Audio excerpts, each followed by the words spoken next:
এটার সাথে মানুষের ফ্যামিলি ট্রান্সফরমেশন কিভাবে ঘটে এবং ওয়ার্ক লাইফ ব্যালেন্সটা আমরা বেসিক্যালি ফোকাস করার চেষ্টা করব। তাহলে আমাদের দুটো পয়েন্ট, একটা হচ্ছে যে ইন্ডাস্ট্রিয়ালাইজেশনের ফলে ফ্যামিলি ট্রান্সফরমেশন কিভাবে ঘটেছে এবং ওয়ার্ক লাইফ ব্যালেন্স একজন চাকরিজীবী বা কর্মজীবী হিসাবে একজন মানুষের ওয়ার্ক লাইফ ব্যালেন্সের জন্য তিনি কি কি করতে পারেন। তা আমরা প্রথম আলোচনাটাতেই চলে যাই, সেটা হচ্ছে ইন্ডাস্ট্রিয়ালাইজেশন এন্ড দ্য ফ্যামিলি। এবং আরেকটা জিনিস আমরা ফোকাস করব, সেটা হচ্ছে ইকোনমিতে ফ্যামিলির রোলটা আসলে কি, এবং এটা ইন্ডাস্ট্রিয়ালাইজেশনের ডিসকাশনের মধ্যে আসবে। যেমন প্রথমেই যদি আমরা বলি যে ফ্যামিলি আসলে কি, ফ্যামিলির রোলটা কি, ফ্যামিলির রোল অনেক বড়। যারা পলিটিশিয়ান তারা রাষ্ট্রের রোলকে অনেক বড় করে হাজির করবেন, কিন্তু সাইকোলজিস্টরা, সোশ্যাল সায়েন্সের পণ্ডিতরা সবসময় ফ্যামিলিকে অনেক বেশি ভ্যালু দিচ্ছেন। কারণ ফ্যামিলি হচ্ছে মানুষের ফার্স্ট সিট অফ লার্নিং, এবং লাইফের অনেক মূল্যবান জিনিস মানুষ ফ্যামিলি থেকে শেখে। এবং ফ্যামিলির যে এডুকেশন, একটা মানুষ যখন বিগার সোসাইটিতে মিশতে যায় তখন তার ফ্যামিলি এডুকেশনের যে প্রভাব, সেটার কারণে অন্যান্য সোশ্যাল ইনস্টিটিউশনগুলিও প্রভাবিত হয়। হ্যাঁ, সো দ্য ফ্যামিলি হচ্ছে ফার্স্ট এডুকেশন সেন্টার, এবং সেই এডুকেশন সেন্টার থেকে মানুষ যে লার্নিংটা নিয়ে বেরোয়, যদিও মানুষ পরে সমাজের যে ফর্মাল এডুকেশন সিস্টেম আছে, স্কুল, কলেজ, ইউনিভার্সিটি, সেখান থেকেও এডুকেশন নিয়ে থাকে, কিন্তু ফ্যামিলির যে এডুকেশন সেটা মানুষের যে norms, values, dos and don'ts, good and bad, এই যে ধারণা, এবং ফ্যামিলির মধ্যে একটা বাচ্চা বড় হওয়ার সময় তার যে পজিটিভ অ্যাটিটিউড, একটা অ্যাপ্রিসিয়েটিং এনভায়রনমেন্টের মধ্যে একটা মেন্টালি হাই ফিল করার একটা এনভায়রনমেন্টের ভিতর দিয়ে যে একটা বাচ্চা বড় হয়, এটা তার পরবর্তী কর্মজীবনে এবং সে যে সোশ্যাল ইনস্টিটিউশনের সাথে সে যে এঙ্গেজড হয় পরবর্তীতে, বিশাল প্রভাব ফেলে তার family education. So family is much more important than state. রাষ্ট্রের চেয়ে অনেক গুরুত্বপূর্ণ প্রতিষ্ঠান ফ্যামিলি, নিঃসন্দেহে, এতে কোনো সন্দেহ নেই। তো এটা অনেকে বলে থাকেন এইভাবে যে কারো যদি একটা ভালো চাইল্ডহুড থাকে, if anyone has a good childhood, তাহলে এটা তার লাইফ লং বিশাল asset. There are lot of children around the world, due to war, due to civil war, or due to massive war, due to mass migration, due to broken family, অনেক ছেলে পেলে একটা proper childhood সেটা পায় না। অর্থাৎ parents এর সান্নিধ্যে থেকে একটা ফ্যামিলির অবকাঠামোর মধ্যে স্নেহে বড় হওয়া, এপ্রিসিয়েশনের ভিতর দিয়ে বড় হওয়া, মেন্টালি হাই ফিল করার ভিতর দিয়ে বড় হওয়া, এটা বিপুল সংখ্যক বাচ্চাদের হয় না। এবং না হওয়ার কারণে সোসাইটিতেও তারা পরবর্তীতে ফর্মাল এডুকেশন নেওয়ার পরও আসলে তারা বেস্ট রোলটা প্লে করতে পারে না। হ্যাঁ, সো যুদ্ধের সবচেয়ে বড় ক্ষতি, কেউ বলবেন মানুষের মৃত্যু বা সম্পদের ক্ষয়, কিন্তু একটা বড় ক্ষতি হচ্ছে একটা জেনারেশন প্যারেন্টাল গাইডেন্স থেকে বিচ্যুত হওয়া, এবং বাবা মার কাছ থেকে যেটা পাওয়ার সেটা ছেলে মেয়েরা পায় না একটা যুদ্ধের সময়। অনেক সময় পারসিকিউটেড কমিউনিটি পায় না, যাদেরকে তাদের দেশ থেকে তাড়িয়ে দেওয়া হয়। হ্যাঁ, অথবা পুরোপুরি ফুল স্কেল ওয়ার না হয় যদি একটা দেশে সিভিল ওয়ার চলতে থাকে, হ্যাঁ, সেখানেও পরিবারগুলি সঠিকভাবে তার সন্তানের জন্য যা দেওয়ার সেটা দিতে পারে না। সো ফ্যামিলি প্রাথমিকভাবে যে কোনো মানুষের জন্য প্রথমে তার একটা একটা ফিজিক্যাল শেল্টার, যেখানে সে প্যারেন্টস এর সাথে একটা ঘরে থাকে, খেতে পায়, খেলাধুলা করতে পারে। At the same time, it is a psychological shelter too. And family, what family gives in even in early childhood up to 3, 4 or 5 years, that becomes a bigger asset for the whole life, to behave confidently, to face confidently the bigger society, the harsher society. সুতরাং যেসব বাচ্চারা proper বাবা মায়ের আদর পেয়ে বড় হয়, appreciating এনভায়রনমেন্টে বড় হয়, হাই ফিল করতে করতে বড় হয়, যে সবসময় একটা অ্যাপ্রিসিয়েটিং এনভায়রনমেন্টের মধ্যে, তারা পরবর্তী জীবনে অনেক টাফ সিচুয়েশনকে ফেস করতে পারে, এটা দেখা গেছে। In contrast two children of broken family, children of war ravaged situation, children of civil war situation, children of persecuted families like Rohingyas, children of persecuted community like the Philistines, তাদের ছেলে মেয়েরা proper confidence নিয়ে বড় হয় না। Sorry. So আমরা যদি ফ্যামিলিকে প্রাথমিকভাবে ডিফাইন করি একজন পার্সনের জন্য, it's a physical shelter to have a house to live in, to have proper food, to have a space for playing. I'm sorry. আর সাইকোলজিক্যালি ডেফিনেটলি প্যারেন্টাল গাইডেন্সের মধ্যে থাকলে, স্নেহ, মমতা, আদর এগুলি পাওয়ার ভিত্তিতে একটা মানুষ প্রপারলি গড়ে ওঠে। So family is very essential. তো এবং এটা রাষ্ট্র ব্যবস্থার যে প্রেজেন্ট সিচুয়েশন, আমরা যদি সারা পৃথিবীর দিকে তাকাই, আমরা দেখবো যে অনেক মানুষের কিন্তু রাষ্ট্র নাই, প্রচুর মানুষের রাষ্ট্র নাই, যাদেরকে নিয়ে ইউএনএইচসিআর কাজ করছে, কিন্তু তারা তাদের ফ্যামিলির সাথে আছে। সুতরাং মানুষ পৃথিবীর যেখানে যায় তার ফ্যামিলিকে সাথে করে নিয়ে যায়। যারা রিফিউজি হয় সেও তার স্ত্রী সন্তান সহ মুভ করে। সুতরাং সারা পৃথিবীতে এই মুহূর্তে একটা বিশাল হিউম্যান গ্রুপ আছে যাদের আসলে কোনো রাষ্ট্র নাই। আমাদের দেশে যেরকম রোহিঙ্গারা এসছে, তাদের রাষ্ট্র নাই, কিন্তু সাথে তাদের পরিবার আছে। এরকম বহু পিপল ইন রানে আছে, তারা একটা সঠিক জায়গায় খুঁজে পায় নাই কোথায় বসবাস করবে, তাদের রাষ্ট্র নাই, কিন্তু তাদের পরিবার তাদের সাথে আছে। Family is that much important, definitely, এতে কোনো সন্দেহ নাই। এখন আমরা যদি আগের যুগ থেকে শুরু করি যে ফ্যামিলির রুলটা কি ছিল, প্রি ইন্ডাস্ট্রিয়াল পিরিয়ড এবং পোস্ট ইন্ডাস্ট্রিয়াল পিরিয়ড, আমরা এইভাবে দেখি। প্রি ইন্ডাস্ট্রিয়াল পিরিয়ড, আমরা ইন্ডাস্ট্রিয়াল পিরিয়ড বলতে ইন্ডাস্ট্রিয়াল রেভলিউশনটাকে মিন করছি। আমরা এখনো ইন্ডাস্ট্রিয়াল পিরিয়ডে আছি, আমরা ইন্ডাস্ট্রিয়াল রেভলিউশনকে মিন করছি, শিল্প বিপ্লব যেটাকে বলা হয়। সেই শিল্প বিপ্লবটা ইউরোপে ঘটে, স্টিম ইঞ্জিন এটার একটা ড্রাইভিং ফোর্স, তার ফলে অনেক কিছুকে অটোমেশন করা গেছে, আমরা এটা আগেও বলেছি। সো ইন্ডাস্ট্রিয়াল রেভলিউশন ইংল্যান্ডে হয়েছে, ফ্রান্সে হয়েছে, বেলজিয়ামে হয়েছে, মোরলেস ইউরোপের অনেক জায়গায় হয়েছে। এটাকে আমরা রেভলিউশন কেন বলছি? আমরা জানি যে সোসাইটির চেঞ্জ দুই ভাবে ঘটে, একটা হচ্ছে এভলিউশনারি চেঞ্জ, একটা হচ্ছে রেভলিউশনারি চেঞ্জ। এভলিউশনারি চেঞ্জ খুব স্লোলি ঘটে। হ্যাঁ, যেমন আমেরিকাতে কম্পিউটার আবিষ্কার হয়েছে, সেটা আস্তে আস্তে আমাদের এখানে এসছে, আমরা আস্তে আস্তে কম্পিউটারাইজেশনের দিকে যাচ্ছে, এটা আমাদের জন্য একটা এভলিউশনারি চেঞ্জ। হ্যাঁ, কিন্তু আমেরিকান সোসাইটির জন্য কিন্তু এটা রেভলিউশনারি চেঞ্জ। তারা এটা তাদের সোসাইটিতে আবিষ্কার হওয়ার সাথে সাথে তারা সমস্ত কিছুকে কম্পিউটার বেজ অটোমেশন করে ফেলেছে। তাদের ডেটা রেকর্ডিং, কমিউনিকেশন, বাসের টিকিট রিজার্ভেশন থেকে শুরু করে ইউরোপিয়ান আমেরিকান সোসাইটিতে কম্পিউটারকে কেন্দ্র করে একটা বিপ্লব ঘটে গেছে তাদের জীবনযাপনে। আমরা এখনো সেই বিপ্লবের দিকে যেতে পারি না, যদিও আমরা তাদেরটা হায়ার করেছি, তাদের সিস্টেমটা ব্যবহার করে। আমাদের জন্য এটা এভলিউশনারি চেঞ্জ। তো ইন্ডাস্ট্রিয়াল রেভলিউশনকে রেভলিউশন বলা হচ্ছে কেন? এই কারণে বলা হচ্ছে যে ইন্ডাস্ট্রিয়াল রেভলিউশনের ফলে, অর্থাৎ স্টিম ইঞ্জিন আবিষ্কারের ফলে যখন শিল্পকে অটোমেশন করা গেল, হ্যাঁ, আজকের কম্পিউটারাইজড অটোমেশনের মতো না, অ্যাটলিস্ট মেশিনগুলিকে হাত দিয়ে না চালিয়ে একটা ইঞ্জিনের মাধ্যমে চালানো গেছে, তাতে প্রোডাকশন ক্যাপাসিটি বেড়েছে।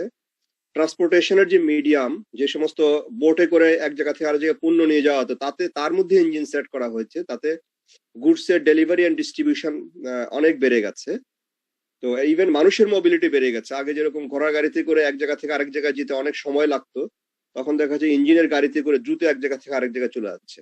So production, distribution, human mobility, সমস্ত কিছু যখন আগের থেকে অনেক ফার স্পিডে হয়ে গেছে, তখন ইকোনমিক অ্যাক্টিভিটি বেড়ে গেছে, গ্রোথ বেড়ে গেছে, মানুষের কনজাম্পশন বেড়ে গেছে, জীবনযাপন রেডিক্যালি চেঞ্জ হয়ে গেছে। সেজন্য এটাকে বলা হচ্ছে ইন্ডাস্ট্রিয়াল রেভলিউশন, যে ইন্ডাস্ট্রিকে কেন্দ্র করে এটা হয়েছে।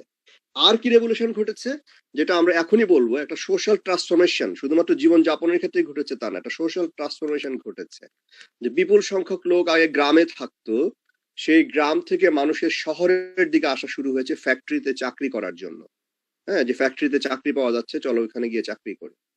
এবং আরেকটা জিনিস হয়েছে, যে আগে যে শিল্পটা ছিল গ্রাম ভিত্তিক শিল্প, এবং সেটা ছিল ক্রাফট, এক ধরনের ক্রাফট, অল্প পরিমাণে তৈরি হতো, হাতে তৈরি করতো বা ছোট ছোট টুলস ব্যবহার করে তৈরি করতো, এবং সেগুলি পারিবারিক ভাবে তৈরি করতো, ফ্যামিলিগত ভাবে। আমরা জানি যে কুমারের ছেলে, কুমার ফ্যামিলিগুলি বছরের পর বছর ধরে তারা হাঁড়ি পাতিল তৈরি করেছে।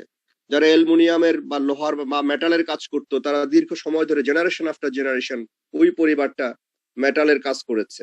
এতে করে ওই হিসাবে তাদের পদবিও নির্ধারিত হয়েছে। আমাদের ইন্ডিয়ান সাবকন্টিনেন্টে আমরা জানি যারা দুধ মিষ্টি তৈরি করতো তারা জেনারেশন আফটার জেনারেশন করেছে। যারা ঘরবাড়ি মেজনরির কাজ করতো, যারা রাজমিস্ত্রি, তারা জেনারেশন আফটার জেনারেশন করেছে এবং তাদের ফ্যামিলিটাকে মানুষ ওভাবে চিনতো। তার মানে আগে প্রোডাকশনটা ছিল পরিবার কেন্দ্রিক, এক ধরনের টেকনোলজির দিক থেকে এটা হাইলি অটোমেটেড, কিছুই ছিল না, হাতে কাজ করতো, ক্রাফটম্যানশিপ। কিন্তু ইন্ডাস্ট্রিয়াল রেভলিউশন যখন হয়ে গেল তখন সবকিছু কারখানা ভিত্তিক হলো এবং এতে করে পরিবারগুলি যে আগে ছিল উৎপাদক প্রডিউসার ফ্যামিলি, ফ্যামিলি ট্রান্সফরমেশনটা কি ঘটলো, যে জায়গাটা আমরা ফোকাস করতে চাই। প্রডিউসার ফ্যামিলি থেকে তাদের কিছু অংশ চলে গেল ইন্ডাস্ট্রিতে কাজ করতে, আর ফ্যামিলি আর আগের মতো প্রডিউস করছিল না, কারণ সে জানে যে আমি ইন্ডাস্ট্রির যে প্রোডাকশন, আমি হাতে তৈরি করে হাঁড়ি পাতিল বানাই, আমি হাতে তৈরি করে ছুরি কাঁচি তৈরি করে ফ্যাক্টরিতে যাচ্ছে, দ্রুত হয়ে যায়, অনেক বেশি ফাইন ফিনিশড হয়, মানুষ সেটাই কিনবে, আমার আর এটা করে লাভ নাই। রাদার ফ্যামিলির কেউ কেউ হয়ে গেল শিল্প শ্রমিক এবং ফ্যামিলিগুলি গ্রাম থেকে শহরে মাইগ্রেট করলো এবং ফ্যামিলিটা প্রডিউসারের জায়গায় কনজিউমার হয়ে গেল। তাহলে খেয়াল করতে হবে এখানে তিনটা পয়েন্ট কিভাবে ফ্যামিলি ট্রান্সফরমেশন ঘটলো। এরপরে ট্রান্সফরমেশনটা আমরা বলছি সেটা হচ্ছে এক্সটেন্ডেড ফ্যামিলি থেকে নিউক্লিয়ার ফ্যামিলি হয়ে গেল। তাহলে আমাদের এখানে চারটা পয়েন্ট। ফ্যামিলি ইটসেলফ এর যে স্ট্রাকচার সেটা এক্সটেন্ডেড ফ্যামিলি, দ্যাট মিনস আগে দাদা দাদি চাচা সবাই মিলে একটা বিরাট বাড়িতে থাকতো, এটাকে আমরা যৌথ পরিবার বলি আমাদের দেশে। আমাদের দেশে এখন যৌথ পরিবার ভেঙে গেছে। তার বিপরীত শব্দটা হচ্ছে নিউক্লিয়ার ফ্যামিলি, অর্থাৎ বাবা মা এবং সন্তান মিলে যে পরিবার, এটাকে বলা হচ্ছে নিউক্লিয়ার ফ্যামিলি। তাহলে শিল্প বিপ্লবের ফলে ইউরোপে কি ঘটেছে? প্রথম কথা হচ্ছে শুধু পরিবারকে কেন্দ্র করে যদি বলি, পরিবারটা আগে ছিল অর্থ ইকোনমিক টার্মে যদি বলি একটা উৎপাদক পরিবার, আর উৎপাদন করছে না, তারা হয়ে গেছে চাকরিজীবী, আর উৎপাদকের জায়গায় হয়ে গেছে সে কনজিউমার। তাহলে যে প্রডিউসার সে এখন কনজিউমার, এটা হলো ইকোনমিক টার্মে। পরিবারের স্ট্রাকচারের দিক থেকে যদি বলি, আগে ছিল এক্সটেন্ডেড ফ্যামিলি, এখন হয়েছে নিউক্লিয়ার ফ্যামিলি। কেন এক্সটেন্ডেড থেকে নিউক্লিয়ার হলো? কারণ যেহেতু কাজের সূত্রে গ্রাম থেকে শহরে যেতে হয়েছে, তখন একটা পরিবারের নিশ্চয়ই যে ভাইটা চাকরি পাবে গ্রামের শহরের ফ্যাক্টরিতে, সে তার ভাইকে নিয়ে মুভ করবে না, সে মুভ করবে তার স্ত্রী এবং তার সন্তানদেরকে নিয়ে, এবং শহরে গিয়ে সে বাসা ভাড়া করে থাকবে। তার মানে আগে যে সব ভাইয়েরা মিলে একসাথে থাকতো, যে ভাইটি শহরে চাকরি হয়েছে তার পরিবারটা এখন আলাদা হয়ে গেছে। এই যে ছোট্ট একটা পরিবার যেখানে প্যারেন্টস এবং দুটো সন্তান এবং বাবা গ্রাম কর্মসূত্রে গ্রাম থেকে শহরে এসছেন, তাহলে আগের বড় পরিবারটা ভেঙে শহরে তারা একটা নিউক্লিয়ার ফ্যামিলি স্থাপন করলো। এটা হচ্ছে সোশিওলজিক্যাল ডাইমেনশন। তাহলে ইকোনমিক ডাইমেনশনে হলো প্রডিউসার ফ্যামিলি থেকে কনজিউমার ফ্যামিলি, সোশিওলজিক্যাল ডাইমেনশন থেকে এক্সটেন্ডেড ফ্যামিলি থেকে তারা হয়ে গেল নিউক্লিয়ার ফ্যামিলি। আরো একটা ডাইমেনশন হচ্ছে তারা ছিল আগে রুরাল, তারা এখন আরবানাইজড হয়ে গেল। পরিবারটা আগে ছিল রুরাল ফ্যামিলি, এখন তারা হয়ে গেল আরবানাইজড ফ্যামিলি। এবং এক্সটেন্ডেড ফ্যামিলি থেকে নিউক্লিয়ার ফ্যামিলি হওয়ার বাস্তবতা তো আমরা বলেছি যে চাকরি যেই ভাই পেয়েছে সে তো তার সব ভাইকে নিয়ে শহরে থাকতে আসবে না, সে তার স্ত্রী সন্তানকে নিয়ে আসবে। ডেফিনেটলি এক্সটেন্ডেড ফ্যামিলি ভেঙে গিয়ে নিউক্লিয়ার ফ্যামিলি হয়েছে। তাহলে শিল্প বিপ্লবের ফলে পরিবারের কাঠামো, তারপরে পরিবারের যে অর্থনৈতিক ভূমিকা, দ্যাট মিনস আগে ছিল প্রডিউসার এখন হয়েছে কনজিউমার। পরিবারের যে কাঠামো আগে ছিল এক্সটেন্ডেড, সবাই মিলে একসাথে থাকতো, এখন হয়েছে নিউক্লিয়ার ফ্যামিলি।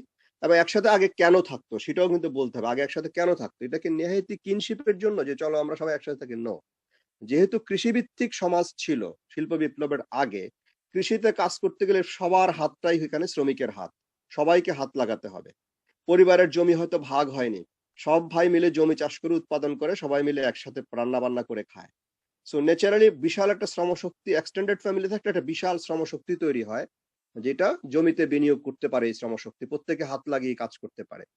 কিন্তু যখন শিল্প বিপ্লব ঘটে গেল, শিল্পে যখন কাজ করতে চলে গেল সবাই, তখন দেখা গেল প্রত্যেকে আলাদা আলাদা চাকরি পেয়েছে। এক ভাই এক শহরে চাকরি পেয়েছে, আরেক ভাই আরেক শহরে চাকরি পেয়েছে, যে ভাই যেখানে গেছে সেখানে সে তার ফ্যামিলি নিয়ে গেছে।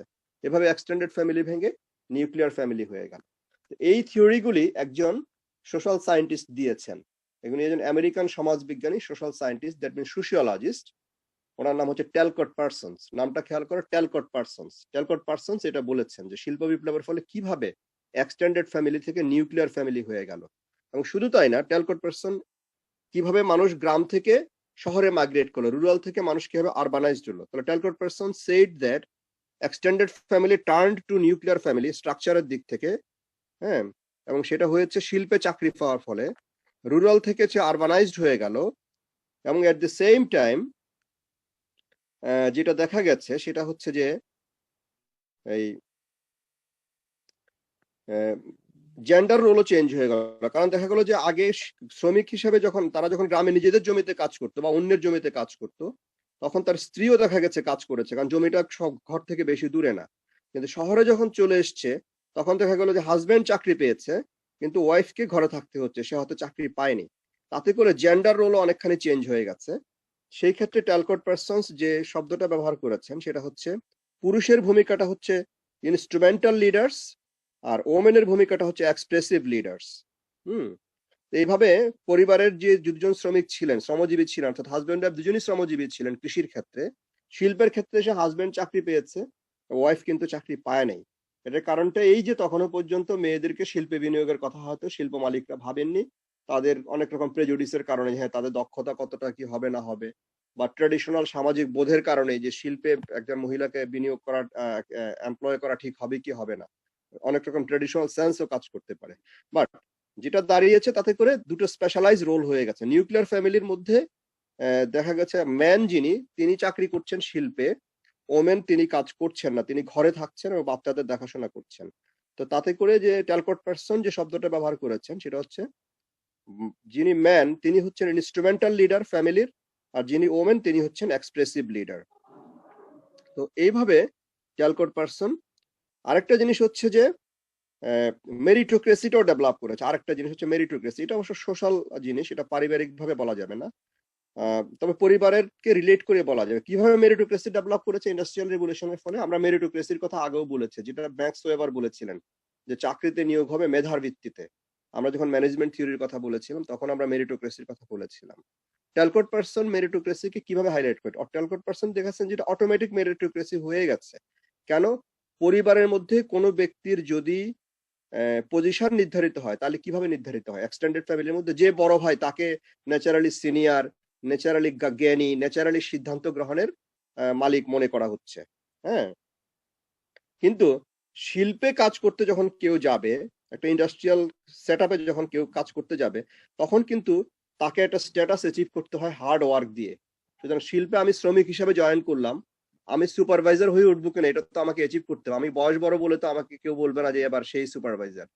তার মানে কৃষিভিত্তিক সমাজে, এক্সটেন্ডেড ফ্যামিলিতে একজন মানুষের মর্যাদা নির্ধারিত হতো।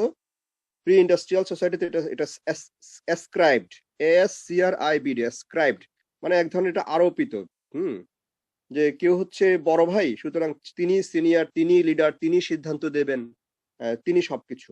কিন্তু ইন্ডাস্ট্রিয়াল সোসাইটিতে এবং একই সেম টাইম নিউক্লিয়ার ফ্যামিলি স্ট্রাকচারে কিন্তু এখানে কম্পিটিশনও নাই, বড় ভাই ছোট ভাইও নাই। ছোট ভাই ছোট পরিবার ছোট ভাই নিয়ে থাকে, বড় ভাইয়ের পরিবার বড় ভাই নিয়ে থাকে। সুতরাং বড় ভাই ছোট ভাই এখানে কমন প্ল্যাটফর্মে আর নাই, কারণ তাদের এক্সটেন্ডেড ফ্যামিলি ভেঙে নিউক্লিয়ার ফ্যামিলি হয়ে গেছে।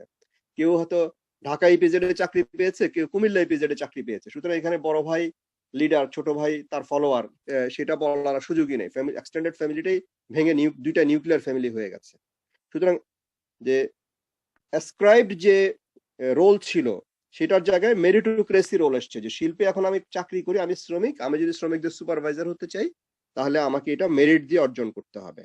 হ্যাঁ, আর নারী পুরুষের মধ্যে স্পেশালাইজ রোল তৈরি হয়ে গেছে। হাজবেন্ডকে বলা হচ্ছে ইনস্ট্রুমেন্টাল লিডার এবং ওয়াইফকে বলা হচ্ছে এক্সপ্রেসিভ লিডার। সো এই হচ্ছে ট্যালকট পারসনস এর থিওরিটা।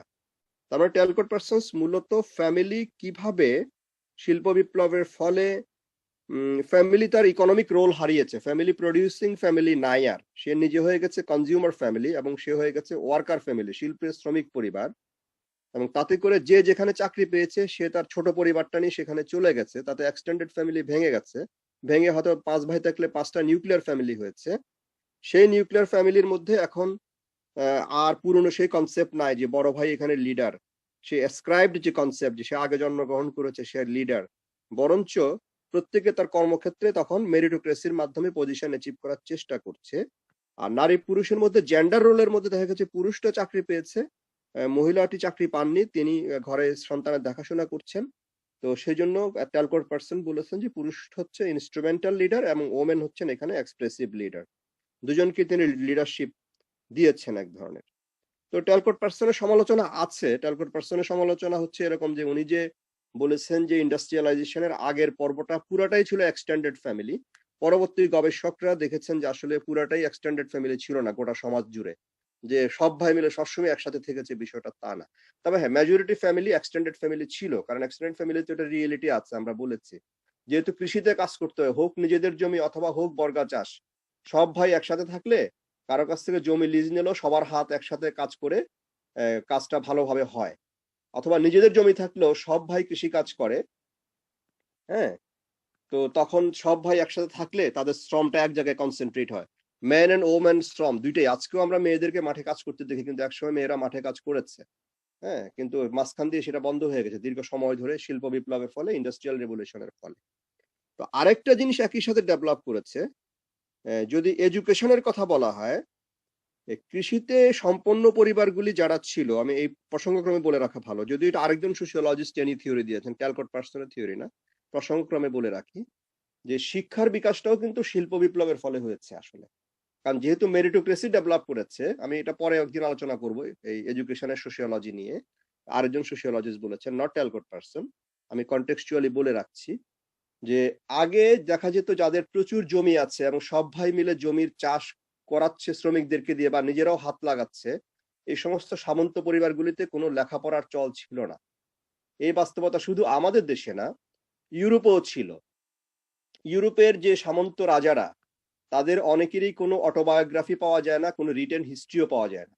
কারণ তারা মনে করতেন যে আমরা লেখাপড়া কেন করবো, আমাদের পর্যাপ্ত সম্পদ আছে, লেখাপড়া তারাই করবে যাদের চাকরি বাকরি করা দরকার। এটা 40-এর দশকে 50-এর দশকে আমাদের এদিককার অনেক জমিদার পরিবারে অনেক অশিক্ষিত ছেলে পেলে পাওয়া যায়। জমিদারের ছেলে কিন্তু আসলে লেখাপড়া করেননি, কারণ তাদের প্যারেন্টসরা বলতো তোরা কেন লেখাপড়া করবি, লেখাপড়া গরিব মানুষের ছেলে পেলেরা করবে। সুতরাং শিল্প বিপ্লবের ফলে যেহেতু মেরিটোক্রেসি ডেভেলপ করেছে, সুতরাং এই মেরিটোক্রেসি ডেভেলপ করার ফলে সমাজে শিক্ষার প্রচলন হয়েছে। আমরা এইটা নিয়ে আরেকদিন আলোচনা করব। আমরা এখন ফ্যামিলির মধ্যে আছি, তো আমরা জিনিসটা যদি যাই, তাহলে আরেকটা জায়গায় আমরা ফোকাস করতে চাই। আমরা তো বললাম যে ফ্যামিলি আগে ছিল প্রডিউসার, এখন ফ্যামিলি হয়ে গেছে কনজিউমার, কারণ সে তার স্মল অ্যামাউন্টে প্রডিউস করে শিল্পের সাথে কম্পিটিশনে পারবে না। সুতরাং সে এখন স্রেফ কনজিউমার, তার তো জিনিসপত্র কিনতেই হবে, সুতরাং সে তো এখন পুরাই কনজিউমার। আগেও কনজিউমার ছিল, সে কিছু না কিছু তো নিজের প্রয়োজনে কিনতেই হতো, কিন্তু আগে প্রত্যেকটা ফ্যামিলি একটা ইন্ডাস্ট্রির মতো ছিল। ক্রাফটম্যানশিপের যুগে, শিল্প বিপ্লবের আগে, every family was A industry. কেউ দুধ দিয়ে ঘি তৈরি করছে, রসগোল্লা তৈরি করছে, রসমালাই তৈরি করছে, কেউ কামার ফ্যামিলি, কেউ কুমার ফ্যামিলি, হ্যাঁ, কেউ চুল কাটছে জেনারেশনের পর জেনারেশন, হ্যাঁ, কেউ ওই কি করছে, গরু জবাই দিচ্ছে বা অন্য পশু জবাইয়ের কাজ করছে, সেইগুলি জেনারেশন আফটার জেনারেশন করতো এগুলি। ইভেন ইউরোপের যেটা হয়, আমাদের দেশেও তো পদবি থেকে বোঝা যায় যে তাদের আগের পেশা কি ছিল। যেমন কারো পদবি যদি ঘোষ হয়, বোঝা যায় যে তারা মিষ্টান্নের ব্যবসা করতেন। কারো পদবি যদি সাহা হয়, তাহলে বোঝা যায় যে তারা আসলে মুদি দোকানের ব্যবসা করতেন, গ্রোসারি শপের বিজনেস করতেন। চক্রবর্তী হলে বোঝা যায় তারা ব্রাহ্মণ, তারা শিক্ষক ছিলেন, হ্যাঁ। তো সোসাইটিতে একসময় এরকম ছিল আসলে। তো শিল্প বিপ্লবের ফলে সেটা ভেঙে গেছে, কারণ ফ্যামিলিগুলো এখন ফ্যাক্টরিতে মিষ্টি তৈরি হয়, যদি এখনো হ্যান্ডিক্রাফট হিসেবে মিষ্টি হয়, কিন্তু এখন বিশাল ফ্যাক্টরিতে হয়। তো যাই হোক, ফ্যামিলি কনজিউমারিজমে চলে গেছে, ফ্যামিলি আর প্রডিউসার নেই। এখন ফ্যামিলি যে একটা কনজিউমার, এই কথাটা এখনকার শিল্প বিপ্লবের যুগে এটা শুধু ফ্যামিলির ব্যাড ফেট না, যে আগে আমি প্রডিউস করতাম এখন আমি প্রডিউস করি না, আমি কনজিউমারে পরিণত হয়েছি, এটা ফ্যামিলির কোনো ডিজেনারেশন না। এখনকার ইন্ডাস্ট্রিয়াল সোসাইটিতেও ফ্যামিলিকে কনজিউমিং একটা গ্রুপ হিসেবে, স্মল গ্রুপ হিসেবে অত্যন্ত গুরুত্বপূর্ণ মনে করা হয়। যে ফ্যামিলি যদি না থাকে, অর্থাৎ মানুষ বিয়ে করবে, তাদের সন্তান হবে, এইভাবে জেনারেশন আফটার জেনারেশন যে এই যে একটা সংস্কৃতি চালু আছে, এবং যার ভিতরে আমরা আগে বলেছি এটার প্রাথমিক রোল হচ্ছে তার সন্তানকে, অর্থাৎ সবাই, শুধু সন্তান না, প্যারেন্টস, তারপরে সন্তান হবে, এরা প্রত্যেকে যখন ফ্যামিলি স্ট্রাকচারের মধ্যে থাকে, সেখানে তার বসবাসের নিরাপত্তা, তার খাদ্য গ্রহণের নিরাপত্তা, তার মনস্তাত্ত্বিক নিরাপত্তা। কারণ অনেক ক্ষেত্রে ফ্যামিলি আনকন্ডিশনালি একজন মানুষের পক্ষে দাঁড়ায়। Family is such a thing, family কিন্তু রাষ্ট্র না, ফ্যামিলি কাউকে অ্যারেস্ট করতে যাবে না। ফ্যামিলি সদস্য যদি অন্যায় করে ফেলে, আইনের লঙ্ঘনও করে, তাকে যদি গ্রেফতার করা হয়, ফ্যামিলি আপ্রাণ চেষ্টা করে, এবং করা উচিত বলে আমি মনে করি, অধিকাংশ ক্ষেত্রেই করে, তাকে কিভাবে রাষ্ট্রের আইনের হাত থেকে বাঁচিয়ে আনা যায়, সেটা উকিল ধরে হোক, উকিলকে পয়সা দিয়ে হোক, কোর্টে দৌড়াদৌড়ি করে হোক, ফ্যামিলি সেটা করে, কারণ ফ্যামিলি একজন মানুষের পক্ষে আনকন্ডিশনালি দাঁড়ায়। ফ্যামিলি যখন কারো পক্ষে আনকন্ডিশনালি দাঁড়ায় না, সেটার অনেক রকম বিবিধ কারণ থাকে। কেউ কেউ ফ্যামিলি থেকে এক্সক্লুডেড হয়ে যায় নিজের ব্যক্তিগত কারণে বা অন্য কারণে। তারপরেও ফ্যামিলির আলটিমেট রোল হওয়া উচিত তার ফ্যামিলির সদস্যকে যে কোনো বিপদ থেকে সেভ করা। আসলে এটা ফ্যামিলি গঠনের একটা স্পিরিটও বটে। এটা অনেক সময় ছবিতে দেখানো হয় যে মা তার সন্তানকে বলছে যে তোর জন্য আমি কিছুই করবো না, তোকে পুলিশে নিয়ে গেছে তো কি হয়েছে। কিন্তু এইটা আসলে 100টার মধ্যে 90টা রিয়েলিটি এটা না, বা 99টা রিয়েলিটি এটা না, এটা সিনেমাটিক। বাস্তবে ফ্যামিলির রোল হওয়া উচিত তার সদস্যকে ভালোভাবে বেড়ে ওঠার জন্য।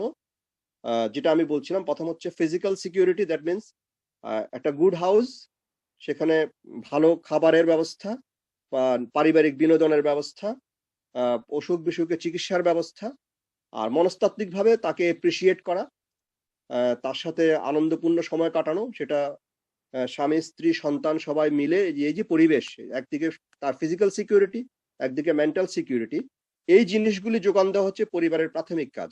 আর ইকোনমিক সিনারিওতে যখন আমরা একটা মানুষকে হাজির করছি, এই প্রসঙ্গে বলে রাখি ইকোনমিক সিনারিওতে যাওয়ার আগে যে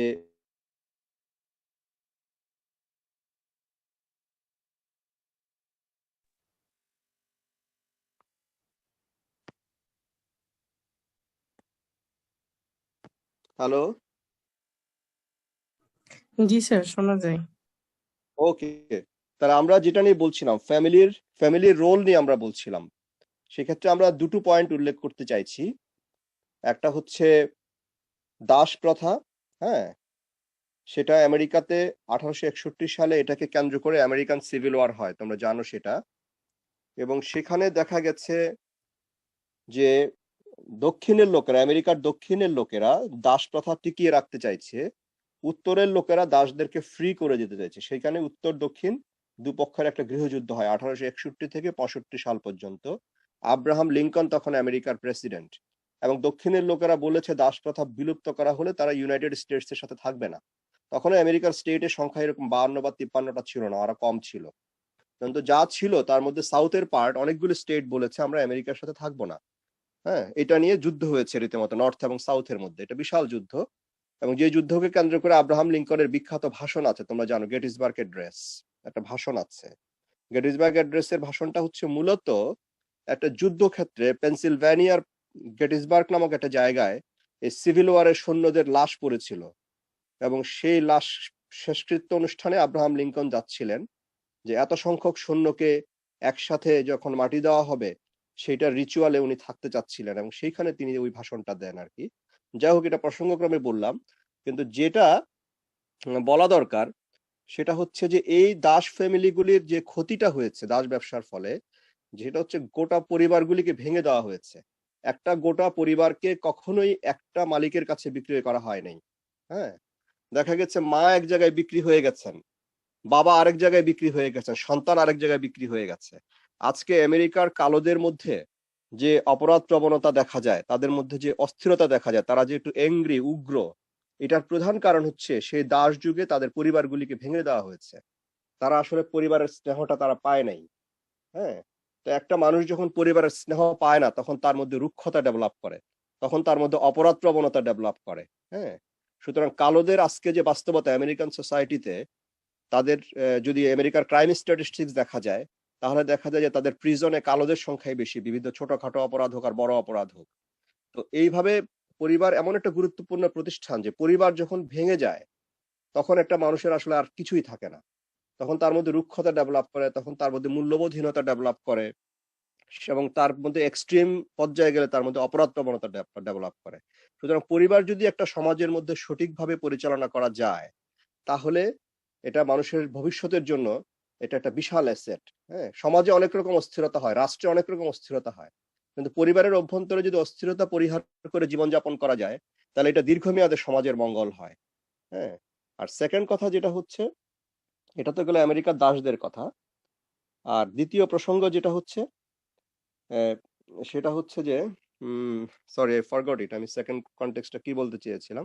তো যাই হোক, আমরা এখন ইকোনমিক যে গুরুত্ব রাষ্ট্রের কাছে, এটা তো গেলো ব্যক্তি তার নিজের পরিবারকে মেনটেন করবেন যাতে তার সন্তান ভালো কিছু হয়ে উঠতে পারে, যাতে তার সন্তান বিগার সোসাইটিকে কনফিডেন্সের সাথে ফেস করতে পারে, এই অংশ তো গেলই। আর রাষ্ট্রের কাছে পরিবারের গুরুত্ব কি? পরিবার ব্যবস্থা যদি না টিকে, কেউ যদি বিয়ে না করে, কেউ যদি সন্তানের পিতামাতা হতে না চায়, তাহলে অর্থনৈতিক ব্যবস্থার কি ক্ষতি? ক্ষতি আছে। ক্ষতিটা হচ্ছে এই জায়গায়, যদি আমরা উদাহরণ হিসেবে বলি, যেমন আমি আজকেই পড়ছিলাম যে কানাডাতে দারিদ্র্যের হার বাড়ছে। কানাডাতে দারিদ্র্যের হার বাড়ার একটা প্রধান কারণ হচ্ছে কানাডিয়ানদের মধ্যে বিয়ে করে পরিবার গঠনের সংস্কৃতিটা কমে যাচ্ছে। তারা হয়তো একভাবে বয়ফ্রেন্ড গার্লফ্রেন্ড হিসেবে থাকে, সেখানে কেউ সন্তান নেয়, কেউ নেয় না।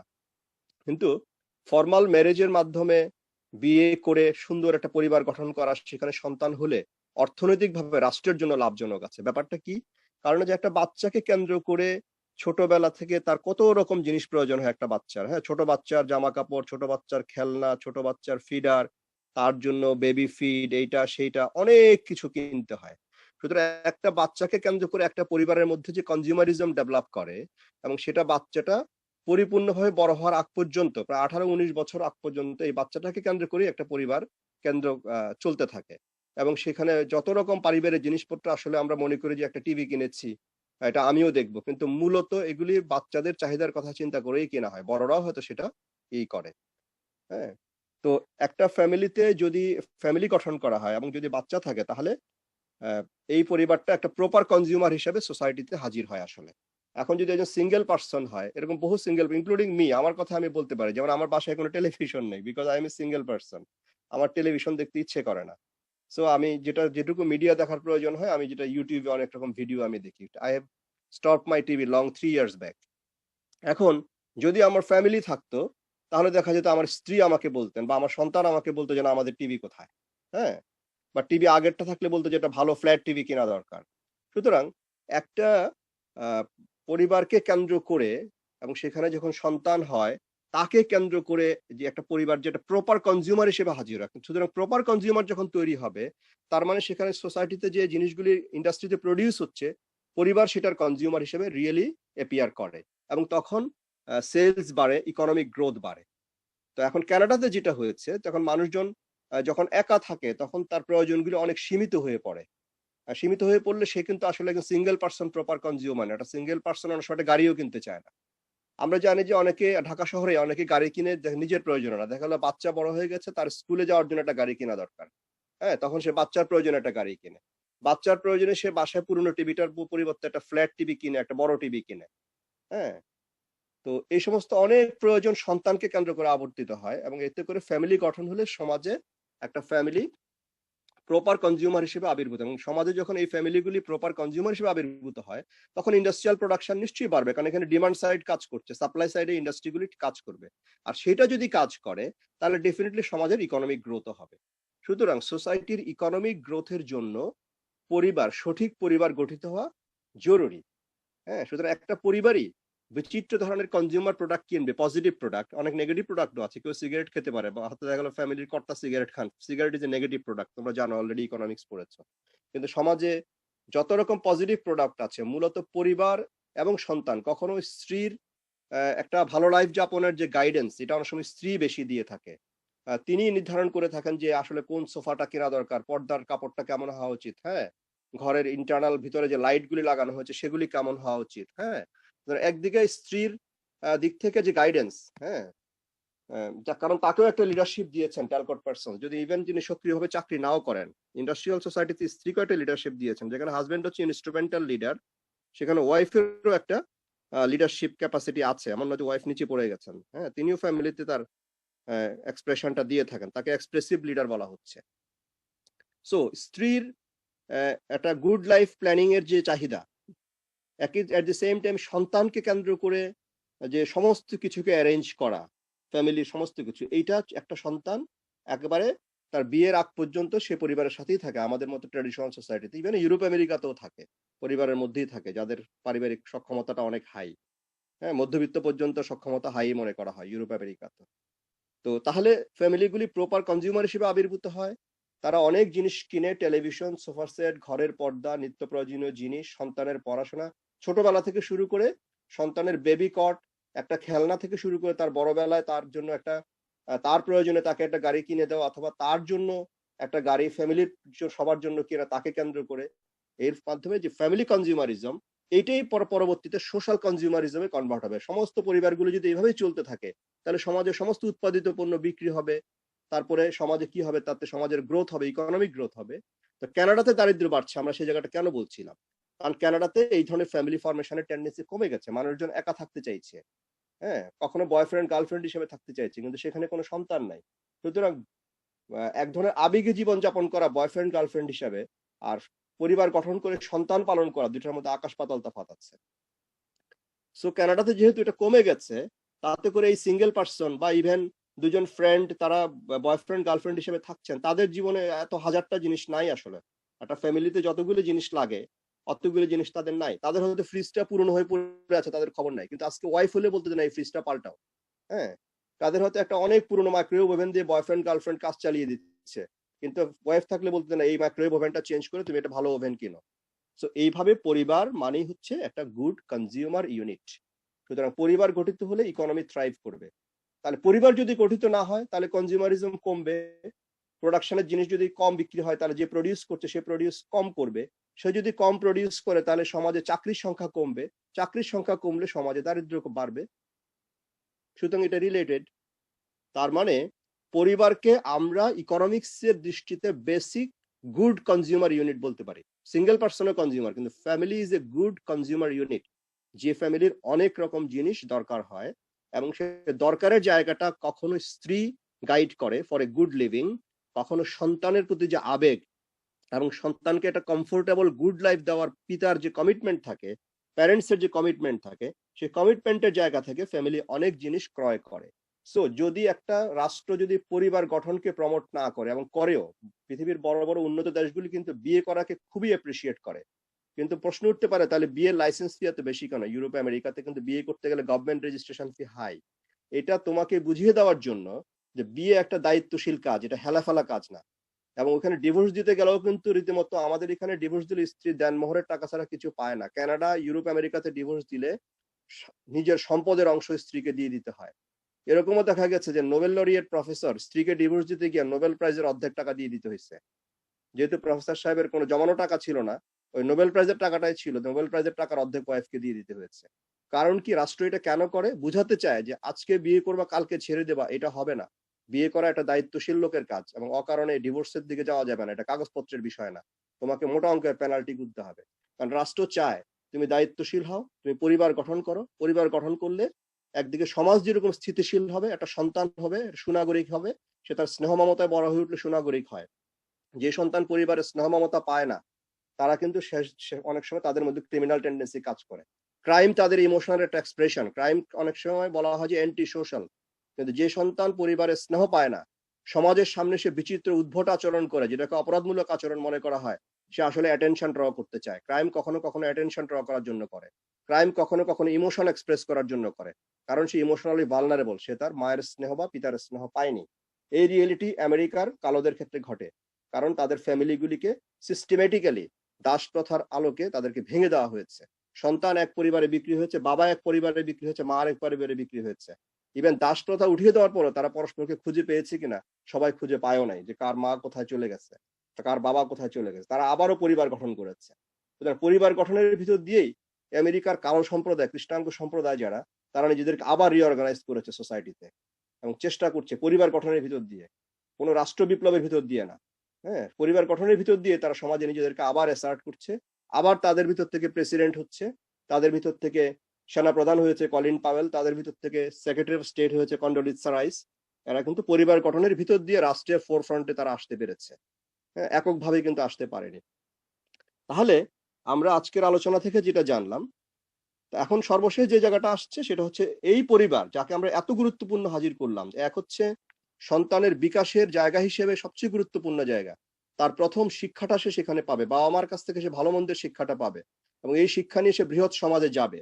ইভেন স্কুল কলেজ ইউনিভার্সিটিতে এসেও কোন ছেলেটা ভালো বিহেভ করবে, অনেকে বিশ্ববিদ্যালয়ে অনেক ছেলে পেলে অস্ত্র নিয়ে দৌড়াদৌড়ি করে, এবং আমরা যখন শিক্ষক, আমাদেরকে সমাজের অন্য অংশের লোকেরা, যেমন সরকারি ব্যুরোক্রেট, পুলিশের লোকেরা বলে স্যার আপনারা কিছু বলেন না, আপনাদের ছাত্র অস্ত্র নিয়ে দৌড়াদৌড়ি করে। আমরা বলে যে এই ছেলে 18+, সে ভর্তি হয়েছে এখানে 18 বছর পরে, তার আগের পরিবার যদি তাকে শিক্ষা না দিয়ে থাকে যে হলের মধ্যে সিট দখল করতে হয় না, এটা খারাপ, এটা রাষ্ট্রের জায়গা, বা এটা তোমার শিক্ষক আরেকজন ছাত্রকে বরাদ্দ দেবেন, তোমার সতীর্থকে তুমি গায়ে হাত তুলে মারতে পারো না, এটা খারাপ।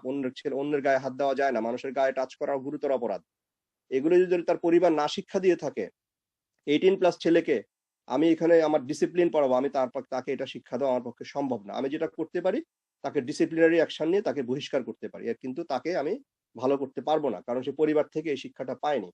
এটা সত্যি কথা যে আমি নিজে যখন ছাত্র ছিলাম তখন আমি দেখেছি অনেক ফার্স্ট ইয়ারের ছেলে বিশ্ববিদ্যালয় হলে উঠেই সে মাস্তান হয়ে গেছে, কারণ তার পরে পারিবারিক শিক্ষা যথার্থ ছিল না। হ্যাঁ, বিশ্ববিদ্যালয়ের কোনো পরিস্থিতির মুখে পড়ার আগে সে নিজেই চুজ করছে যে সে অস্ত্র নিয়ে একে তাকে থ্রেট করবে। তো এটা বোঝা যায় স্পষ্ট যে এদের ফ্যামিলি লার্নিংটা আসলে ভালো ছিল না। তো পরিবারকে আমরা গুরুত্বপূর্ণ মনে করছি কারণ ফ্যামিলি হচ্ছে মানুষের মূল্যবোধের প্রাথমিক শিক্ষালয়, এবং প্রাথমিক মানে এটা কম গুরুত্বপূর্ণ না, সবচেয়ে গুরুত্বপূর্ণ প্রাথমিক শিক্ষালয়, এবং পরবর্তীতে শিক্ষকদের কাছ থেকে সে আরো কিছু শিখবে। সুতরাং পরিবারে যদি সে স্নেহ পায়, সে অন্যকে স্নেহ করবে। পরিবারে যদি সে অ্যাপ্রিসিয়েশনের ভিতর দিয়ে বড় হয়, তাহলে সে অন্যকে অ্যাপ্রিসিয়েট করবে। পরিবারে যদি তাকে সম্মান করা হয়, অনেকে মনে করা হয় যে বাচ্চাদের বোধহয় সম্মান নাই, বাচ্চাদেরও সম্মান আছে, তাকে সম্মান করেই কথা বলতে হবে। এবং পরিবারে অনেক সময় দেখা যায় অনেক অসচেতন পরিবার, বাচ্চাদের সামনে অনেক সময় দেখা যায় যে তারা এমন আলাপ করে যেটা বয়স্ক লোকদের আলাপ, মনে করে যে বাচ্চা বুঝবে না। নো, বাচ্চা সবকিছু বুঝে। বাচ্চার সামনে সবচেয়ে ডিসেন্টলি বিহেভ করতে হবে। হ্যাঁ, বাচ্চা সবকিছু বুঝে, সবচেয়ে ভালোভাবে দিতে, এবং বাচ্চাদেরকে সবকিছু করে দেখাতে হয়। মৌখিক ইনস্ট্রাকশনে কাজ হয় না, মৌখিক ইনস্ট্রাকশনে অ্যাডাল্ট লোকদের কাজ হয়। বাচ্চার সামনে সদাচরণ করলে বাচ্চা সেটা শিখবে। বাচ্চার সামনে আমি যদি একজন বয়স্ক লোককে সালাম দেই, তাহলে বাচ্চা বুঝবে যে বয়স্ক লোককে সালাম দিতে হয়। হ্যাঁ, তো এইভাবে পরিবার হচ্ছে প্রাথমিক শিক্ষা দেয়। এবং ইংরেজিতে একটা কথা আছে, unrest child means unrest family. যে ফ্যামিলির মধ্যে আনরেস্ট আছে সেই ফ্যামিলির বাচ্চাও আনরেস্ট বিহেভ করবে। এবং তোমরা খেয়াল করে থাকবে স্কুলে কিছু কিছু বাচ্চা আছে আরেক বাচ্চার জামা ধরে টান দেয়, খামচি দেয়। এইটার একটা সাইকোলজিক্যাল নাম আছে, এটা হচ্ছে অ্যাটেনশন ডেফিসিট বিহেভিয়ার। কারণ এই বাচ্চাকে পরিবারে গুরুত্ব দেওয়া হয় না, তখন সে অন্যের অ্যাটেনশন সিক করার জন্য, আসলে এটা মারামারি না, বলে যে বাচ্চারা মারামারি রাখছে, নো, একটা বাচ্চাকে তার পরিবার গুরুত্ব দেয় না, সুতরাং তার অ্যাটেনশন ডেফিসিট আছে, সেই ডেফিসিট থেকে সে হাইপার অ্যাক্টিভ বিহেভ করে। সো সাইকোলজিতে এটাকে বলা হয় attention deficit hyper active behaviour. এই বাচ্চাকে যদি তার বাবা বিকালবেলা সাথে নিয়ে হাঁটতে বেরোয়, পার্কের দিকে যায়, আমরা জানি অনেক বাবা এটা করেন না, দেখা যায় তিনি ক্লাবে চলে গেছেন, বাচ্চা ঘরের মধ্যে এই ঘর দৌড়াদৌড়ি করছে, মা রান্না করছে, বাচ্চাটা আসলে কারো না কারো একটা কোম্পানি চাইছে। সুতরাং বাবা যদি তাকে নিয়ে লনে হেঁটে আসেন বা তাকে নিয়ে কিছু, তাহলে দেখা যায় এই বাচ্চা খুবই খুশি হয়ে যায়, কিছুক্ষণ পরে তাকে ঘরে দিয়ে গেলে সে আরো খুশি। তো এগুলি করতে হবে এবং পরিবার এগুলি করে থাকে। তো পরিবার is the first seat of learning for a baby. এটা হচ্ছে পরিবারের সামাজিক গুরুত্ব। এবং আমি আরেকটা জিনিস বলেছি যে একটা গুড চাইল্ডহুড যদি একটা মানুষের থাকে, পরবর্তী জীবনে তাকে যদি অনেক স্ট্রাগলের ভিতর দিয়ে যেতে হয়, একটা good childhood is a big strength, is a big asset. ভালো একটা শৈশব থাকা মানে হচ্ছে জীবনের অনেক ঝঞ্ঝার সাথে অত্যন্ত কনফিডেন্টলি ফাইট করা যায়। যাদের ভালো শৈশব থাকে না, তারা ইমোশনালি ভালনারেবল হয়, তারা ক্রিটিক্যাল সিচুয়েশনে ফাইট করতে পারে না, তারা ভেঙে পড়ে। সো পরিবারের এই সামাজিক গুরুত্ব যেখানে আছে, এট দ্য সেম টাইম রাষ্ট্র যেখানে প্রমোট করছে পরিবার তুমি গঠন করো, রাষ্ট্র পজিটিভলি প্রমোট করছে একদিকে, আবার পরিবার ভাঙাতেও বাধা দিচ্ছে। ইউরোপ আমেরিকাতে পরিবার ভাঙতে গেলে আমি বলছি মোটা অঙ্কের টাকা, সম্পদের অংশ স্ত্রীকে দিয়ে দিতে হয়। বাংলাদেশ ভারতের মতো শুধু মহারণার টাকা দিলেই হবে না, সম্পদের অংশ পর্যন্ত স্ত্রীকে দিয়ে দিতে হয়, আমাদের দেশের আইনে সেটা নাই। সুতরাং রাষ্ট্র চায় যে তুমি পরিবার গঠন করো, সমাজ চায় যে তুমি পরিবার গঠন করো, যে পরিবারের মধ্যে সন্তান বড় হবে সে এবং গুড সিটিজেন হবে। সেই পরিবারের সাথে পরিবার থেকে বেরিয়ে তুমি যখন কর্মক্ষেত্রে যাবা, সেই কর্মক্ষেত্র থেকে তুমি আবার পরিবারে ফিরে আসবা। এই যে ওয়ার্ক লাইফ, তোমার অফিস লাইফ আর হচ্ছে ফ্যামিলি লাইফ, আমরা সেটার ব্যালেন্সটা নিয়ে কথা বলতে চাই। এটার একটা ভারসাম্য রাখতে হবে। সারাক্ষণ কাজে ডুবে থাকলাম, পরিবারের পিছনে সময় দিলাম না, তাতে পরিবারের যে পজিটিভ জায়গাগুলি, সন্তানের পিছনে সময় দেওয়া, স্ত্রীর পিছনে সময় দেওয়া, সেই জায়গাগুলি এনশিওর্ড না হলে পরিবারের যে মূল উদ্দেশ্য যেগুলি এতক্ষণ পর্যন্ত বললাম সেগুলি ব্যাহত হবে। সুতরাং ওয়ার্ক লাইফ এবং ফ্যামিলি লাইফের মধ্যে একটা ব্যালেন্স করতে হবে। তো সেগুলি কিছু কিছু জিনিস তো তোমাদের জানাই আছে যে, এবং এটা অনেকে করেও থাকেন, যে অফিস থেকে বেরিয়ে আসার পর কমপ্লিটলি অফিসের কথা ভুলে যায়, যে ঠিক আছে অফিস থেকে বেরিয়ে এসছে, now I am going to the family. তারপরে অফিসিয়াল টেলিফোন সে অফ করে রাখে, যে এখন আমাকে আর কেউ কল করার দরকার না, I am with my baby, I am with my family. তারপরে উইকেন্ড গুলিকে কাটানোর জন্য সঠিকভাবে তারা পরিকল্পনা করে এবং এমন ভাবে করে যাতে অফিস থেকে কোনো কলের প্রয়োজন না হয়। হ্যাঁ, তো এগুলি সবসময় যে করা সম্ভব হবে তা না, এবং ওয়ার্ক ফ্যামিলি লাইফ ব্যালেন্স যে এভরিডে তে ঘটবে তা না। কোনো একটা ব্যস্ত দিন যেতেই পারে যে পরিবারকে সময় দেওয়া যায়নি, কিন্তু আবার কোনো একটা সপ্তাহ হতে পারে, কিন্তু পরিবারকে সময় দেওয়ার মতো সময় বের করে নিতে হবে। এবং এটা তোমার নিজের মনের জন্য ভালো। এখন প্রশ্ন হচ্ছে এটা কি যিনি এমপ্লয়ি চাকরি করছেন তিনিই করবেন নাকি এমপ্লয়ারের মাথাও থাকবে? নো, এটা এমপ্লয়ারের মাথাও থাকতে হবে, যিনি নিয়োগকর্তা, যে আমি যদি আমার এমপ্লয়িকে ফ্যামিলির সাথে সময় কাটানোর সময় অ্যালাউ না করি, শেষ বিচারে সে ডিপ্রেশনে ভুগবে, তার প্রোডাক্টিভিটি কমে যাবে, তার মধ্যে অ্যাবসেন্টিজম ডেভেলপ করবে। সুতরাং যিনি এমপ্লয়িং অথরিটি, তাকেও মনে রাখতে হবে যে আমার এমপ্লয়িকে পরিবারের সাথে সময় কাটানোর, পরিবারকে সময় দেওয়ার মতো অপশন তার জন্য তৈরি করতে হবে। এটা অনেক সময় কোনো একদিন, 2 দিন, 3 দিন নাও হতে পারে যে অফিসের কাজের প্রেশার বেশি, কিন্তু সপ্তাহান্তে সময় থাকতে হবে, মাসে একবার একটু বেশি করে সময় কাটানোর সুযোগ থাকতে হবে। এবং এই সুযোগগুলি করার জন্য এগুলির কোনো কোনো সেট গাইডলাইন নাই, এগুলি এক একজন এক একভাবে অ্যাডজাস্ট করে। কিন্তু মেইন অবজেক্টিভটা মাথায় রাখতে হবে যে হ্যাঁ, পরিবারকে সময় না দিলে, যত টাকাই রোজগার করা হোক, সন্তানের পিছনে সময় না দিলে কিন্তু সেই সন্তান ভালোভাবে গড়ে উঠবে না। তাহলে শেষ বিচারে যেটা হবে, যার জন্য সবকিছু করা, মানুষ সবকিছু করে ওই পরিবারের জন্যই, যার জন্য সবকিছু করা,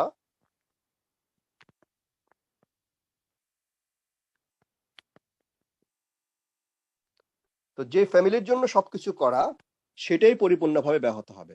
আমাদের দেশে একটা কালচার দেখা যায় যে অফিসে কোনো একটা ঝামেলা হয়েছে, সে মেজাজ খারাপ করে বাসায় এসে বউর সাথে মেজাজ খারাপ দেখাচ্ছে, সন্তানের সাথে মেজাজ খারাপ দেখাচ্ছে। একদমই এটা করা যাবে না। কারণ whatever you are doing for your family.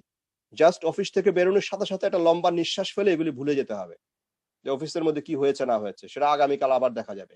অফিসকে carry করে বাসায় যাওয়া যাবে না, বিশেষ করে নেগেটিভ জিনিসগুলি। হ্যাঁ, অনেকে দেখা যায় অফিসের কাজ বসে বসে বাসায় করছে, হয়তো ওয়ার্কলোড বেশি, কিন্তু এতটা ওয়ার্কলোড বাসায় নিয়ে যাওয়া যাবে না। হ্যাঁ, যে এটা পরিবারের পারিবারিক জীবনকে ক্ষতিগ্রস্ত করতে পারে। কারণ শেষ বিচারে family is more important, is much more important. And whatever you are doing, your job, your earning, your everything you are doing for your family. সুতরাং মেইন অবজেক্টিভ থেকে সরে গিয়ে যদি এরকম হয় যে অফিসের ঝামেলা বাসায় নিয়ে ফ্যামিলির স্ত্রী এবং সন্তানের সাথে দুর্ব্যবহার করলাম, এটা মেইন অবজেক্টিভকেই হ্যাম্পার করবে। সুতরাং এই ধরনের জবের তখন আর কোনো অর্থ থাকে না। আবার এমন লোডে আমি কাজ করলাম যে আমি পরিবারকে সময় দেওয়ার সময়ই পেলাম না, আমার স্ত্রী সন্তান আমাকে খুঁজে পেল না। হ্যাঁ, তাদের যে প্রপার টাইম গুলিতে আছে। সুতরাং এইগুলি মেনটেন করতে হবে। এবং প্রত্যেক স্মার্ট মানুষের, সেন্সিবল মানুষের স্টাইল থাকে। ওয়াইফের ম্যারেজ ডেটা, ওয়াইফের বার্থডেটা মনে রাখতে হবে, ম্যারেজ ডেটা মনে রাখতে হবে, অফিসের কাজগুলি সেভাবে গুছাতে হবে যাতে করে তাকে সময় দেওয়া যায়। হ্যাঁ, এবং অনেকে করে কি যেটা করে, যেটা হয় যে রেগুলার জিনিসগুলোকে অ্যাভয়েড করে কখনো কখনো সারপ্রাইজ বিহেভ করে। সারপ্রাইজ অনেক সময় কাজ করে না। কারণ if you miss 3 marriage day, if you miss 4 birthday of your wife, if you miss 3 birthday of your children, এটা শেষ বিচারে একটা ডিপ্রেসিং এনভায়রনমেন্ট তৈরি করবে। কখনো কখনো সাডেন সারপ্রাইজ সবসময় এটা সলিউশন হিসেবে কাজ করবে না। সুতরাং you have to have a plan how you will balance your work life and your family life, because family is important for betterment of the children, for betterment of yourself. কারণ এটা family হচ্ছে একটা আশ্রয়, মানুষের শেষ আশ্রয়। হ্যাঁ, family হচ্ছে মানুষের শেষ আশ্রয়, প্রাথমিক শিক্ষায়তন এবং শেষ আশ্রয়। ফ্যামিলি হচ্ছে আনকন্ডিশনাল সাপোর্টের জায়গা। কেউ যদি অফিসে, তোমার বস তোমাকে যদি ইন্টেনশনালি ইনসাল্টও করে, if you are before your wife, if you are before your mother, if you are before your children, you will see how much honour they show you. তুমি যখন ভুলে যাবা যে একটা লোক আমাকে আনপ্রভোকেটেড অপমানসূচক কথা বলছিল, কাজটা ভুল হয়েছিল বলে, হয়তো ওই লোকটা ভালো না। প্লাস অফিসের মধ্যে অনেক টক্সিক পার্সন থাকে, অনেক গসিপিক পার্সন থাকে, অনেক আনকালচার লোক থাকতে পারে, যে লোক তোমার কালচার স্ট্যান্ডার্ডের সাথে যাবে না। সে সমস্ত লোককে পোলাইটলি অ্যাভয়েড করে এবং তাদের কথা কোনোভাবে মাথায় নিয়ে ফ্যামিলিতে যাওয়া যাবে না। চেষ্টা করতে হবে তাদেরকে কিভাবে পোলাইটলি অ্যাভয়েড করা যায়। আর যদি গোটা এনভায়রনমেন্টটাই টক্সিক হয় অফিসের, তাহলে সেই চাকরিটা চেঞ্জ করে কিভাবে একটা ডিসেন্ট এনভায়রনমেন্টে চাকরি খোঁজা যায় সেই চেষ্টা করতে হবে। সুতরাং every smart person, every sensible পার্সনকে মনে রাখতে হবে যে whatever I am doing for my family. এবং অফিসের ঝামেলা ফ্যামিলিতে নিয়ে গিয়ে ফ্যামিলির মধ্যে কোনো স্ট্রেস তৈরি করা যাবে না, কারণ ফ্যামিলিতে স্ট্রেস হলে সন্তানরা ডিপ্রেসড হয়ে যায়। হ্যাঁ, ফ্যামিলির যে অবজেক্টিভ সেটা শেষ বিচারে আর থাকে না। ফ্যামিলি যে একটা সেফ হোম, এটা আর থাকে না। সুতরাং সেই জায়গাটার প্রতি নজর রেখে কিভাবে ফ্যামিলির সবার ইমোশন, বিশেষ দিনগুলি বিশেষভাবে সময় কাটানো, সন্তানকে, স্ত্রীকে বা স্বামী, মহিলা হলে স্বামীকে, স্ত্রীকে সময় দেওয়া, এই জিনিসগুলি এনশিওর করতে হবে।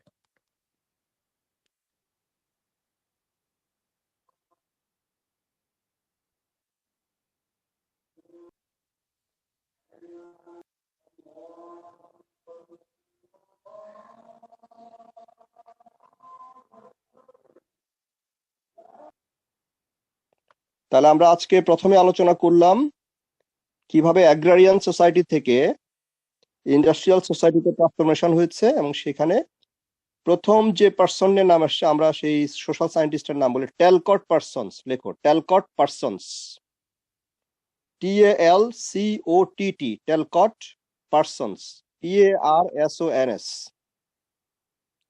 ট্যালকট পার্সনস। ওকে, তারপরে হচ্ছে লেখো ইন্ডাস্ট্রিয়াল রেভলিউশন।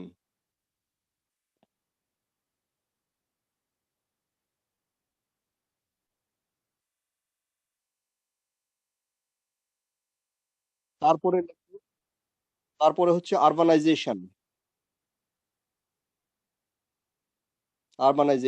ওকে,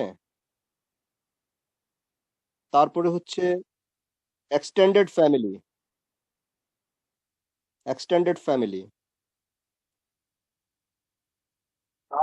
তারপরে হচ্ছে নিউক্লিয়ার ফ্যামিলি।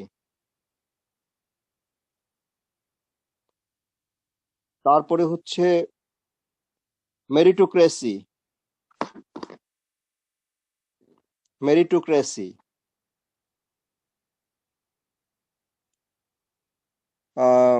তারপরে হচ্ছে ইনস্ট্রুমেন্টাল লিডার।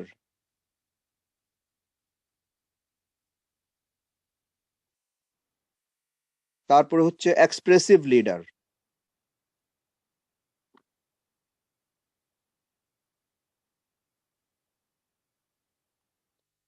তারপরে যেগুলি আলোচনা করেছি, ধরো অনেকগুলি সাইকোলজিক্যাল ফ্যাক্টর, এটা সেটা আলোচনা করেছি, সেগুলির জন্য আমি বিশেষ কোনো পয়েন্ট দিচ্ছি না। ঠিক আছে,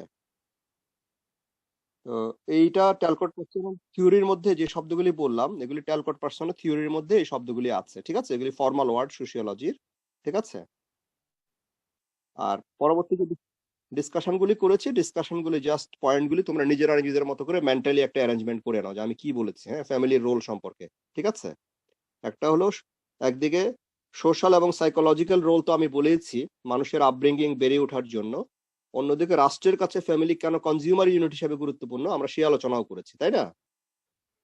যে ফ্যামিলি গঠন না হলে আসলে প্রপার কনজিউমার ইউনিট হিসাবে ফ্যামিলি একমাত্র ভালো consumer unit, not individual person. হ্যাঁ, সেটা আমরা আলোচনা করেছি। এবং ফ্যামিলি না হলে কনজিউমারিজম কমে যাবে, প্রোডাকশন কমে যাবে, সমাজে এমপ্লয়মেন্ট কমে যাবে, দারিদ্র্য বাড়বে। আমরা কানাডার উদাহরণ দিয়ে আমরা বলেছি। হ্যাঁ, দাস প্রথা নিয়ে আমরা বলেছি কিভাবে তাদের ফ্যামিলি ভেঙে দেওয়া হয়েছে, তাতে করে তারা স্ট্রেসড হয়েছে, কিভাবে তারা আবার রিঅর্গানাইজ হতে গিয়ে তারা আবার ফ্যামিলি ফর্ম করেছে। সেটা আমরা আলোচনা করেছি এগুলি। আর ওয়ার্ক লাইফ ব্যালেন্সের ক্ষেত্রে নির্দিষ্ট কোনো অ্যাডভাইস নাই, নির্দিষ্ট কোনো থিওরি নাই। এগুলি কমন মানবিক বিষয় যে কিভাবে নিজের স্ত্রী, সন্তান, পরিবারকে সময় দেওয়া হবে। এবং মেইন অবজেক্টিভ হচ্ছে আমি চাকরি বাকরি যাই করি না কেন আসলে তো সন্তান এবং পরিবারের জন্য করছি। তাদের কথা মাথায় রেখে কোনো ওয়ার্ক স্ট্রেসকেই ফ্যামিলি পর্যন্ত ক্যারি করা যাবে না, এবং ওয়ার্ককে এমন ভাবে অ্যারেঞ্জ করতে হবে যাতে ফ্যামিলিকে পর্যাপ্ত সময় দেওয়া যায়, মিনিমাম তাদের সন্তুষ্টি অনুযায়ী সময় দেওয়া যায়, এই বিষয়টা অ্যারেঞ্জ করতে হবে। তাহলে এ পর্যন্তই থাক।